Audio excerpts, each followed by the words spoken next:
And now, finally, we have another distinguished panelist. We're lucky to have him. Nir Rosen is advisor on Syria and Iraq at the Center for Humanitarian Dialogue. And I know that you are very well aware of the situation in the field. Please share your views and your perceptions on the Kurdish question there. Thank you. I'll focus on the Syrian Kurds mostly, and specifically the PYD, which is a PKK franchise that dominates Kurdish politics in Syria, as well as huge territories full of a majority Arab population. In Syria, the Kurds have established a model that's attractive and successful and is now in danger. Despite its flaws, it should be improved, not destroyed. While opposition attempts at governance have failed in Syria, the Kurds have succeeded in providing a stable basic governance and services. They've returned hundreds of thousands of displaced Arabs to their homes and have absorbed hundreds of thousands of Arabs displaced from other areas, including areas a bit slower, a bit, oh, sorry.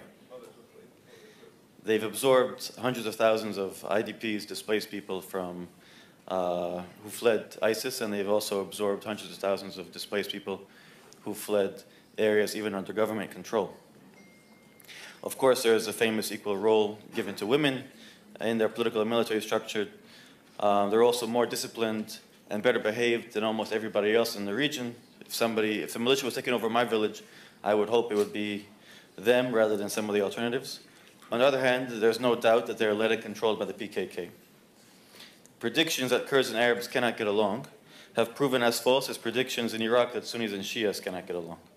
This is not to romanticize the PKK in Syria. They're autocratic, they have a bizarre ideology, they're politically naive, they don't tolerate competition, and they've made a series of decisions which now endanger their model. Their zone is not very democratic, but in the chaos of war and the trauma of recovering from ISIS, democracy is not exactly the top priority for most people. The Kurdish marriage to the US is now putting them in increased danger. It's important not to destroy the model the PYD has created, but to improve it and to integrate it into the rest of Syria. Now, after the Americans saved the Kurds in Kobani, the Kurds in Syria made a strategic decision to ally with the US. But post-ISIS, the Kurds continued military cooperation and reliance on the US at the very moment that the US has politicized its presence in Syria, linking it to regime change and to an anti-Iran policy, puts the Kurds in opposition to their neighbors and their neighborhood, and they will end up losing the war they won and all the gains they achieved. Now, the French and British also encouraged the Americans to stay in the Kurdish canton because they want to maintain leverage in Syria, and without the US military presence in the area, they too cannot stay. The French even sent 2 diplomats to be based in the Kurdish canton, along with the Americans. So everybody needs a corner of Syria in which they have influence so that they can maintain a seat at the negotiation table and influence any future process.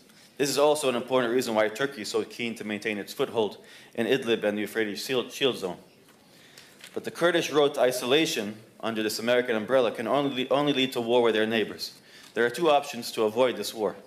The first is an Ankara-PKK solution, whereby the PKK makes the first move in Turkey and offers significant concessions to Turkey to preserve what it has in Syria. Turkey then secures itself by exporting the PKK problem to Syria. The problem is the Turks don't want this, and neither does the PKK. The PKK leadership in Kandil prioritizes the 25 million Kurds in Turkey over the couple of million Kurds in Syria. So a Turkish PKK deal seems unworkable right now. Therefore, the only alternative in Syria is an incremental process of reintegrating Syria's Kurds into the Syrian state. Obama promised Erdogan that Kurdish forces would leave Manbij. That promise was broken. Trump promised Erdogan that the US would halt its military support to the Kurds. Not only did Trump break that promise, but he announced a long-term occupation of Kurdish-held zones and the creation of a post-ISIS Kurdish border force. Then French President Macron told Erdogan that Turkey would never enter the EU and that the French would be engaging in stabilization in the Kurdish-held zones in the northeast and would send 2 diplomats and millions of dollars to these Kurdish-held zones. Not surprisingly, all this infuriated Erdogan. The Turks are also concerned by the Americans' increasing anti-Iran and anti-regime policy at a time when the Turks were trying to reduce tensions with Iran and to reach a modus vivendi with the government in Damascus. The Turks refused to be part of this US anti-Iranian project. The Turkish narrative on Syria is like that of Iran and others. They warn that the Kurds are part of a US plan to establish statelets in the region. And after the PYD takeover of the Omar oil field in Deir ez-Zor, Turkey became concerned that this is a US Kurdish post-ISIS plot to establish a PKK statelet, so a second Kandil. Afrin was the first victim of Erdogan's anger. It's a soft spot for the Kurds. The Americans have always been very clear that they have no commitments to Afrin. That's why it became considered a Russian zone, and that's why the Kurds considered what happened in Afrin a betrayal by the Russians. The Turks hoped to impose a siege on 3 of the 4 fronts in Afrin, and then impose a Turkish-friendly government or governance system using their local Syrians that they had recruited. But the Turks haven't had an easy time in Afrin. Their local Syrian mercenaries have failed to achieve any real progress. And if Turkish forces were used in any real numbers, they would suffer huge casualties that would be politically unacceptable back home, in a war of attrition that would resemble Israel and South Lebanon. And as a result, we now see talks taking place to establish some Syrian government presence in Afrin, which I can talk about later. The Turks had no clear military objective for their Afrin operation.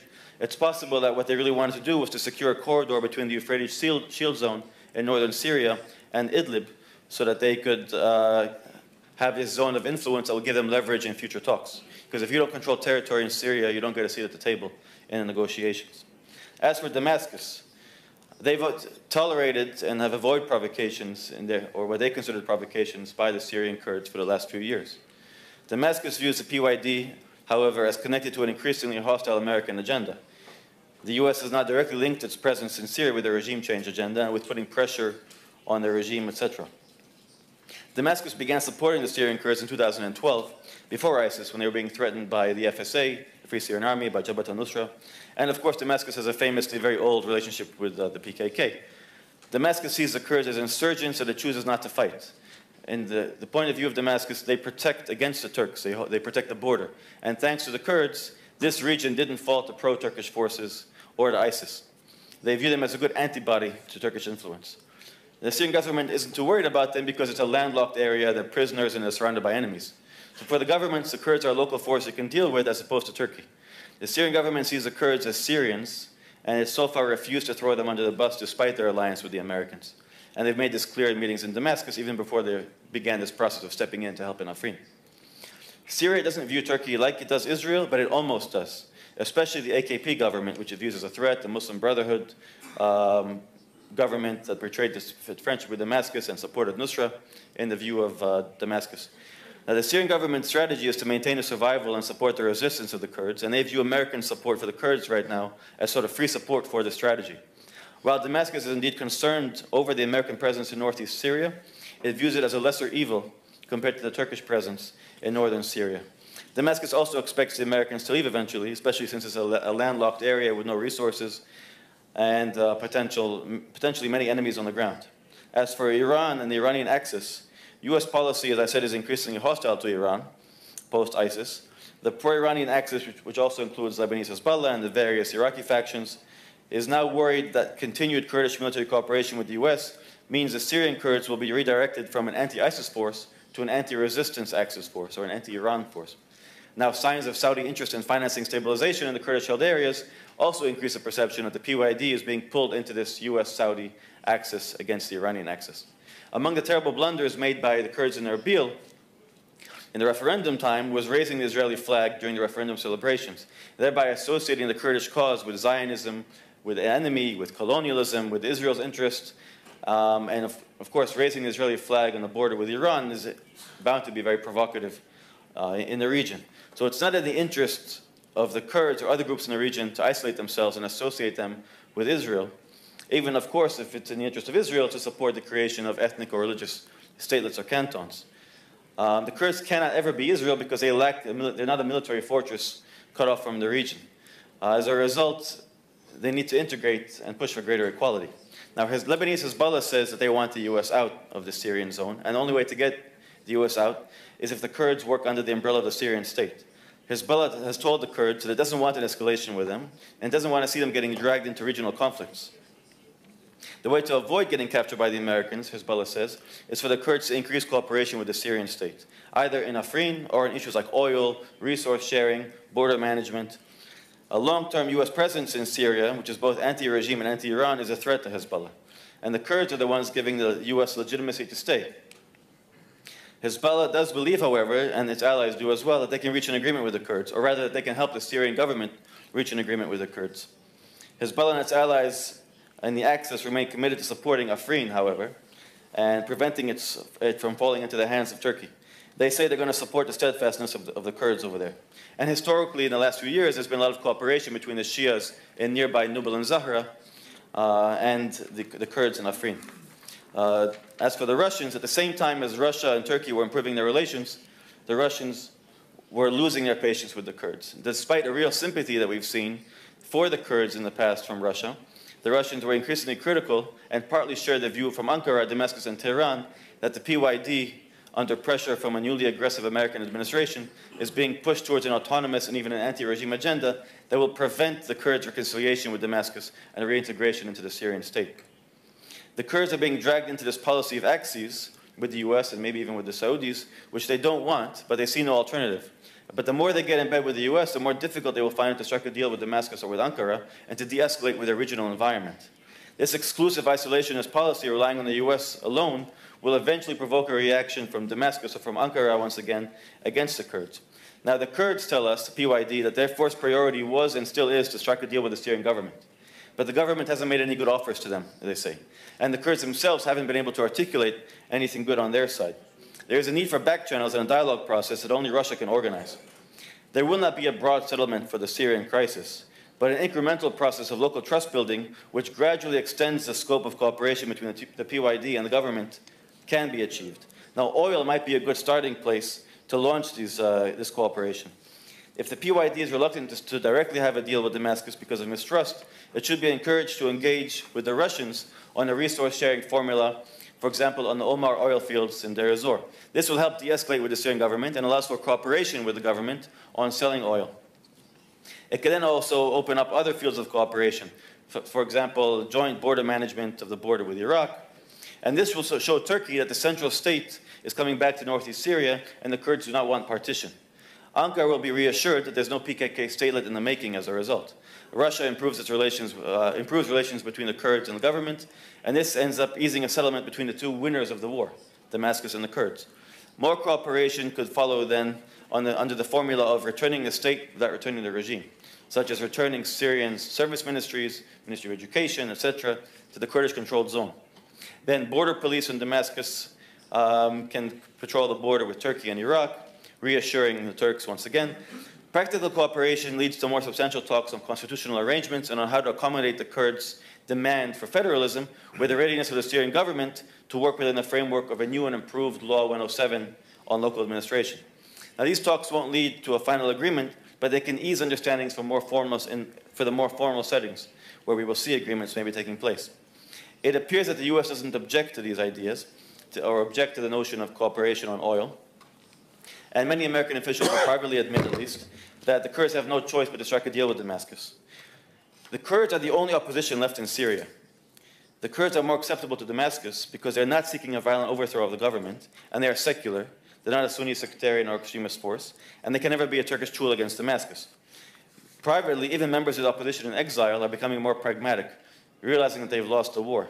Their choice is to re-engage with Damascus or to stay in exile forever, holding conferences like the Mujahideen Khalq. Pragmatic members of the opposition need partners to empower their position vis-à-vis the government. The Kurds, with their territory and their army, have a leverage that the opposition can never have to help achieve real reform in Syria. Now, I've met senior Syrian officials who acknowledge the need for full Kurdish language rights, including in school, and for Syrian Kurdish political parties. The Kurds can help Syria transition into more pluralism and more democracy.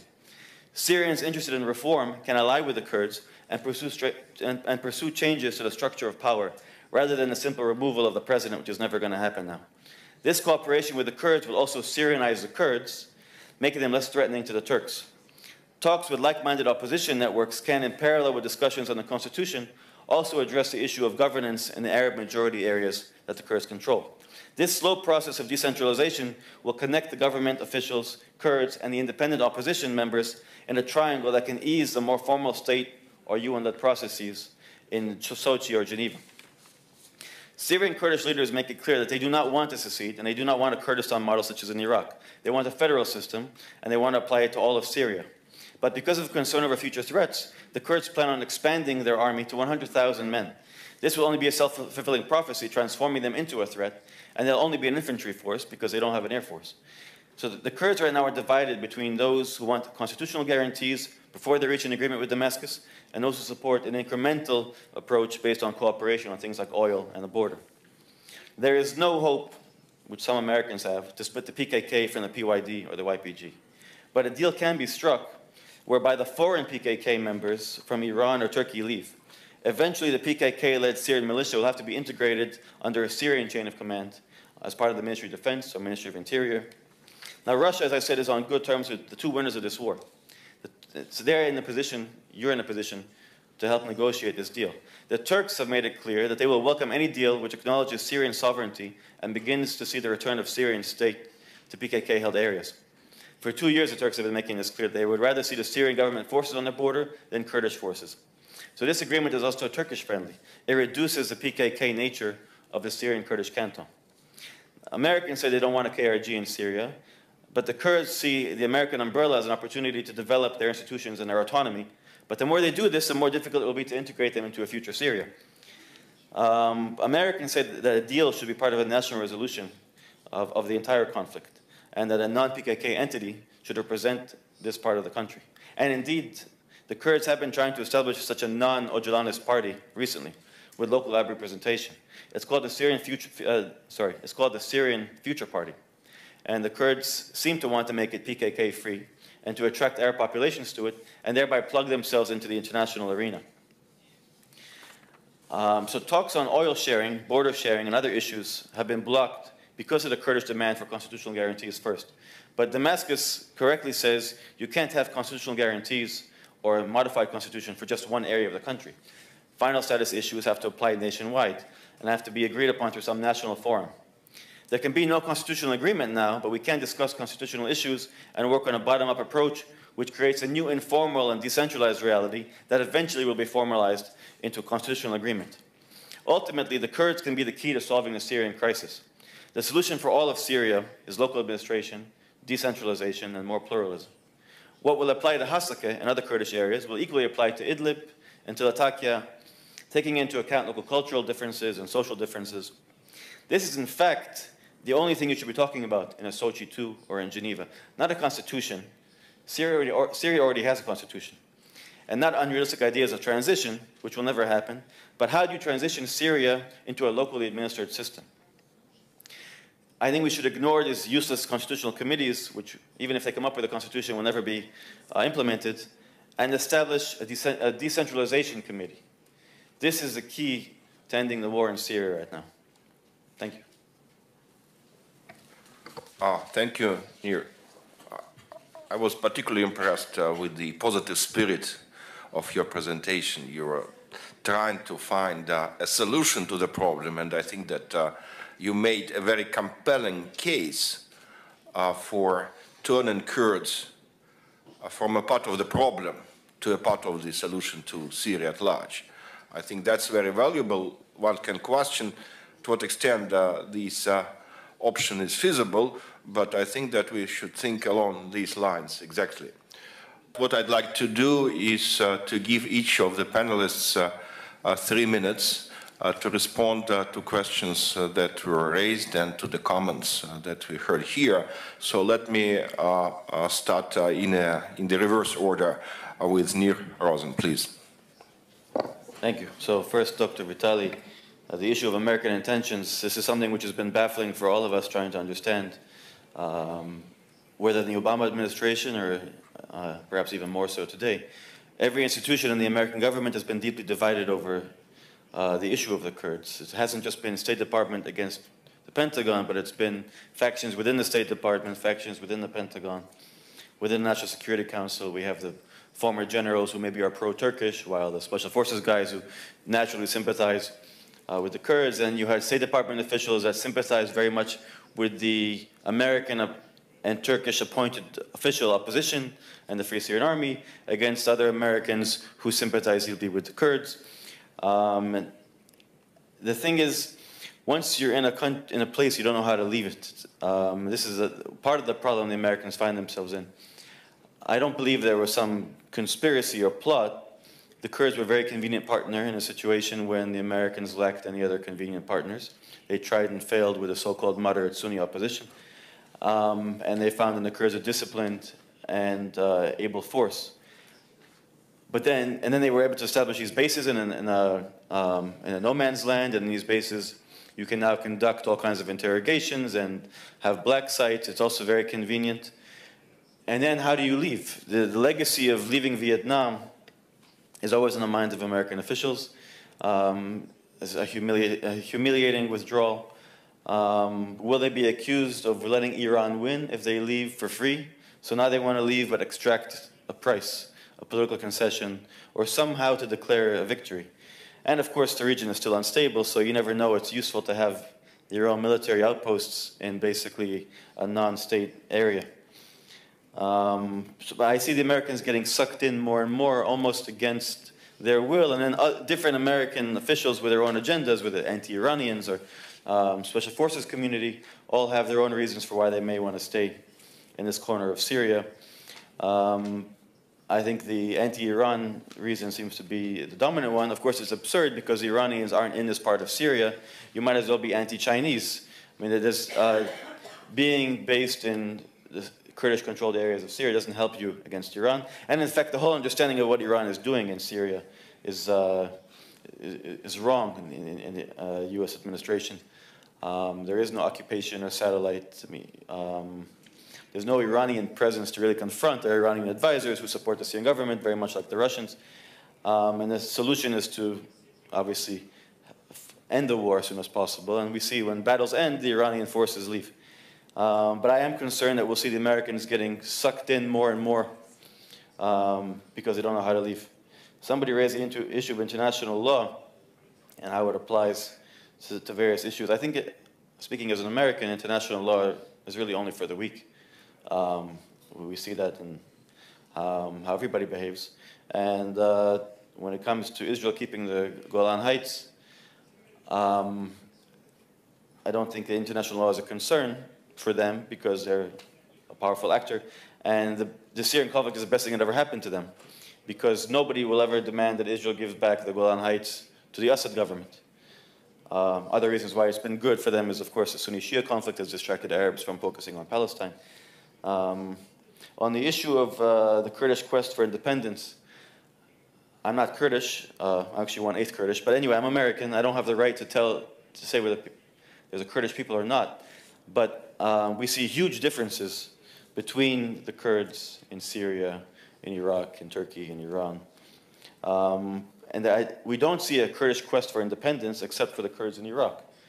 The Kurds in Syria and Turkey are not seeking independence. In fact, the Kurds in Turkey are major voters for Erdogan, for the AKP party, in addition to having some who participate in the PKK and other parties, of course. But if we saw Kurdish independence, we would the next day we would see a Kurdish civil war. An ethnic canton doesn't guarantee a democracy or a stable state, as even the Iraqi Kurds have experienced. The languages spoken between different Kurds, the cultural nuances are so vastly different that while they've all suffered terribly oppression and restriction of their cultural, linguistic, and political rights, we don't see Kurds agitating for a pan-Kurdish identity because it's just not practical. And we're in the 21st century. I think we should all be encouraging more global identities, which includes the Syrian Arab Republic. Calling it the Syrian Arab Republic in the 21st century is anachronistic. It should be the Syrian Republic, which makes space for Kurds, for Turkmen, and for others. There was a question on decentralization and democracy. It's not chauvinist, it's the opposite of chauvinism. I mean, it's taking into account the local rights, linguistic, cultural, and otherwise, of people. In the case of Syria, there's not only the language rights of Kurds, the people of Idlib tend to be very conservative. It's very plausible that in the future Syria, we may see people getting fined for publicly eating during Ramadan in Idlib, while in Latakia, this would be unthinkable given the vast cultural differences between those two areas. And this has to be taken into account very much the way the US, there's differences between Utah, which is kind of like our Idlib. Sorry, there were a couple of other questions. I can't speak about Zanzibar. I have total ignorance of it. But while Assad does oppose federalism, all Syrian officials basically take for granted that Syria cannot be governed the way it was before, and some form of decentralization must take place, because they can't physically occupy the country anymore. If they tried to impose their presence on Idlib or on Dara, they would face an insurgency tomorrow. The army has been depleted so much, and the population wouldn't accept them the same way. A new form of governance has to be found in Syria. Federalism is a very unpopular word in the Arab world. Local administration, there's all kinds of other words which are more appealing. Salman Sheikh, certainly they teach us in university and in academia and in books that we need to have broad national processes. And that's a nice idea.